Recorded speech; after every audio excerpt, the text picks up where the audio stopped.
안녕하세요. 오늘의 사연을 시작합니다. 저는 40살 남자입니다. 아내와 10년 동안 결혼하고 딸 하나 있습니다. 사랑하는 아내와 딸을 먹여 살리려면 열심히 일을 해야 한다고 하니까 상무님은 그런 제 말에 허허 웃으시면서 그렇게 살다가 저만 손해를 본다고 하시면서 조언을 해주셨어요. 저는 그렇게 살아도 좋으니 그냥 와이프와 딸이 행복했으면 좋겠다고 말하니까 상무님이 저를 보며 혀를 차시더라고요. 방금 말했듯이 저는 결혼을 한 유부남입니다. 집에는 제가 가장 사랑하는 사람이 2명 있습니다. 첫 번째는 제가 대학 시절부터 좋아해서 캠퍼스 커플로 무려 2년을 사귀고 졸업한 후에도 그 사랑을 꾸준히 지켜나가 이번에 4년 만에 결혼을 한 아내이고요. 두 번째는 수많은 노력에도 불구하고 생기지 않다가 하늘에서 저희의 노력을 아시고 들어주셨는지 저희에게 와서 제 꿈을 이어가는 8살짜리 딸이 있습니다. 와이프는 결혼을 하고 나서부터 시댁에도 잘 보이고 싶다고 홀로 지내시는 아버지를 저희가 사는 아파트 주변으로 모시고 싶다고 얘기를 했어요. 그래서 저는 와이프에게 너무 고마워서 안아주며 자기 같은 와이프는 없을 거라며 몇 번이고 고맙다고 말했어요. 제 와이프는 일주일에 한 번씩 저희가 살고 있는 아파트의 옆 아파트에 살고 계시는 저희 아버지께 먹을 반찬을 만들어서 가져다 주고 있어요. 착해도 너무 착한 우리 와이프 때문에 아버지께서 너무 노년에 행복하게 지내셔서 기분이 좋네요. 제가 집에 돌아와서 와이프가 챙겨준 밥을 먹고 잠자리에 들려고 침대로 걸어가는 중에 우연히 침대 옆에 무슨 약이 있는 걸 제가 보게 되었어요. 와이프가 아픈데도 없어 보였는데 무슨 약이지 하고 와이프에게 물어봤는데 얼굴이 많이 당황한 듯 제 손에 들은 약판을 뺏어서 부엌 싱크대 위 서랍에 넣었어요. 어디 아프냐고 물어도 아니라고 그냥 영양제라고 해서 일단 알았다고 했지만 조금 수상해서 회사에서 인터넷으로 약의 기능에 찾아보았어요. 그런데 이상한 게 그 약이 피임약이었어요. 저는 요즘 와이프가 피임약을 먹을 일이 없는데 왜 갑자기 피임약을 먹는 거지? 하고 의심이 들기 시작했어요. 혹시 아내가 저 몰래 다른 남자를 만나는 게 아닌가 싶어서 카드 내역을 조회해 보았는데 별로 특별한 것이 없었어요. 그래서 일단 계속 와이프한테는 모른 척 하기로 했어요. 그러다가 회사에서 업무를 마치고 나서 오후 2시쯤에 집으로 퇴근을 할 수 있는 날이 생겼습니다. 그래서 오랜만에 와이프와 같이 영화를 보기 위해 집으로 갔어요. 차에서 내려서 엘리베이터를 타고 집으로 갔는데 와이프가 없었어요. 이 시간에 어디나 갈 곳이 없는데 이상하다고 생각해서 전화를 걸었는데 핸드폰 벨소리가 소파에서 나는 거였어요. 저는 이 사람이 핸드폰도 두고 어딜 간 거야 하면서 아버지는 오늘 뭐 하시는지 궁금해서 아버지한테 전화를 했는데 아버지도 전화를 안 받으시는 거예요. 그래서 도대체 무슨 일이지 하고 아버지 집에 가봤습니다. 그런데 아버지 집 문 앞에 다가갔을 때 뭔가 이상한 느낌이 들었습니다. 저는 비밀번호를 누르고 살며시 문을 열고 들어갔고 문이 채 닫히지 않은 안방을 엿보았어요. 그 광경을 보자마자 하늘이 무너지는 기분이 들었습니다. 제가 가장 사랑하는 와이프와 저를 낳아주신 아버지가 함께 있었던 거죠. 저는 순간적으로 힘이 빠져서 손에 쥐고 있던 핸드폰을 떨어뜨렸고 그 순간 그 두 사람은 제가 서 있는 문 쪽으로 쳐다보고는 기겁을 하며 방구석으로 숨더라고요.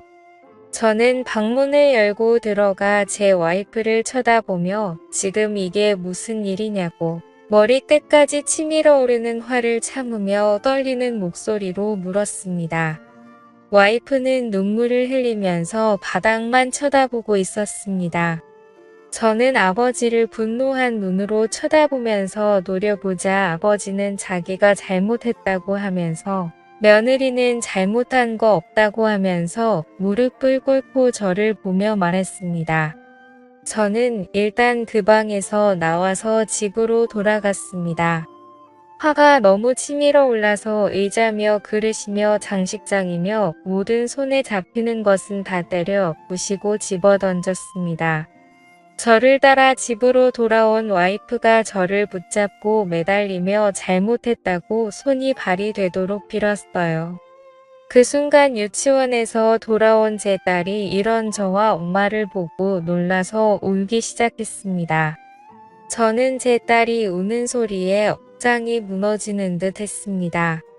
늦게까지 일을 해서 돈을 벌어오면 와이프와 딸을 위해서 밥도 사주고 옷도 사주고 행복하게 살 줄 알았는데 그렇게 믿었던 와이프가 그것도 나를 낳아준 아버지와 불륜을 저지르다니 정말 소름이 끼쳤습니다. 저는 일단 우는 딸아이를 방으로 데리고 가서 재우고 나왔습니다. 그리고 나서 방을 나와서 거실에 무릎을 꿇고 비스듬히 앉아있는 와이프를 보고 나가라고 했습니다. 와이프는 자신이 잘못했다고 하면서 그렇지만 딸에게는 엄마가 필요하다고 하면서 구질구질하게 매달리는데 정말 꼴도 보기 싫어서 집을 나와 다시 회사로 갔습니다. 제가 그렇게 만만해서 그냥 화가 나도 다 참아주니까 지금까지 이렇게 숨겨왔을 겁니다. 제가 결혼을 하고 지금까지 와이프에게 거의 화를 낸 적이 손에 꼽을 정도로 없고 그냥 거의 다 제가 와이프 말에 져주고 그랬는데 그러니까 와이프가 저를 그냥 돈만 벌어다 주는 기계로 생각하고 남편으로 생각을 하지 않는 겁니다. 그렇게 생각을 한 저는 다음날 회사에서 퇴근을 하고 집으로 들어갔습니다. 와이프는 한숨도 못 잤는지 거실 바닥에 앉아 소파에 기대고 있었습니다. 저는 물을 한 모금 마시며 와이프에게 얼마나 됐냐고 물었습니다. 내 아버지와 그따위 짓을 하면서 나를 쓰레기 취급한 게 얼마나 됐냐고 물었습니다. 와이프는 아버지와 실수를 저지른 건 정말 그때뿐이라고 그전에는 그런 적이 없다고 했습니다. 저는 그 말을 믿을 수가 없었습니다. 나를 속이고 그렇게 다른 남자도 아니고 내 아버지랑 바람을 피운 여자인데 믿는다는 것은 말이 되지 않았습니다.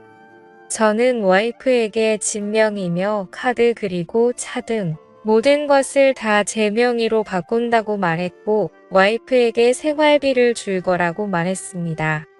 지금 와서 돈이 무슨 소용이냐고 하지만 이렇게라도 아니 뭐라도 와이프에게 복수를 하고 싶었습니다. 그리고 지방으로 이사를 갈 거라고 하며 아버지와의 그 어떤 연결고리도 다 끊겠다고 했습니다. 그리고 와이프가 보고 있는 앞에서 아버지에게 전화를 해서 더 이상 얼굴 볼 일 없을 거라고 죽어도 장례식 치를 때에도 얼굴 비칠 일 없을 거라고 하고는 끊었습니다. 그렇게 우리는 고급스러운 아파트 단지에서 녹이 슬어있고 더러운 때가 묻은 주택단지로 이사를 갔습니다. 사실 제 꿈은 이런 주택에 와이프와 딸과 오순도순 노년을 맞이하고 싶었는데 와이프는 이런 제 꿈이 너무 싫다고 하던 게 기억이 났습니다. 그런데 자기가 지금 불륜을 저지르고 제게 할 말이 없으니 이런 데로 이사를 가도 불평불만을 할 수가 없었습니다. 저는 아내에게 한 달에 30만 원의 생활비를 주고 먹을 것과 생필품을 사도록 하게 하였습니다. 이미 다른 남자와 불륜을 저지른 여자이기 때문에 충분히 또 바람을 필 수 있는 여자입니다. 돈을 있는 대로 적게 주고 어디 나가 놀 수 없도록 하기 위해서 최대 30만 원을 준 겁니다. 가장 불쌍한 사람은 제 딸이었습니다. 불륜이나 저지르는 엄마를 따라서 저와 함께 지방에 내려와 친구들을 모두 잃고 혼자 덩그러니 유치원에 가야 해서 딸만 보면 눈물이 났지만 그래도 저 여자에게 복수를 하기 위해서는 딸도 조금 희생이 필요했습니다. 와이프도 자기 딸이 이런 지방에서 허접하게 유치원에 다니게 될 줄은 상상도 못했는지 매일 딸이 유치원에 가고 나면 식탁에 앉아 울어서 저녁에 들어와 보면 눈이 퉁퉁 부어 있었습니다. 이사를 와서 거의 한 달이 다 됐을 무렵 아버지에게 전화가 왔습니다. 전화를 안 받으니까 계속하셔서 어쩔 수 없이 받아서 왜 전화를 했냐고 물어보니 자신이 잘못했다고 자기가 죽을 죄인이라고 하시면서 우셨습니다. 저는 그런 소리조차 듣기 싫다고 그런 소리 할 거면 끊겠다고 하며 전화를 끊었습니다. 제 부모이기 이전에 제 와이프와 바람을 피고 불륜을 저질렀는데도 제게 전화를 해서 잘못했다고 할 용기가 있었나 봅니다. 저는 전화번호를 바꾸고 아버지 전화번호를 차단했습니다. 그렇게 저는 아버지와의 연을 끊고 불륜을 저지른 와이프와 함께 억지로 살고 있습니다. 딸을 위해서 억지로 같이 살지만 정말 하루하루가 죽을 맛입니다. 제가 어떻게 하는 게 좋을까요? 마음 같아서는 당장 이혼하고 살면 숨통이 좀 트일 것 같습니다. 감사합니다.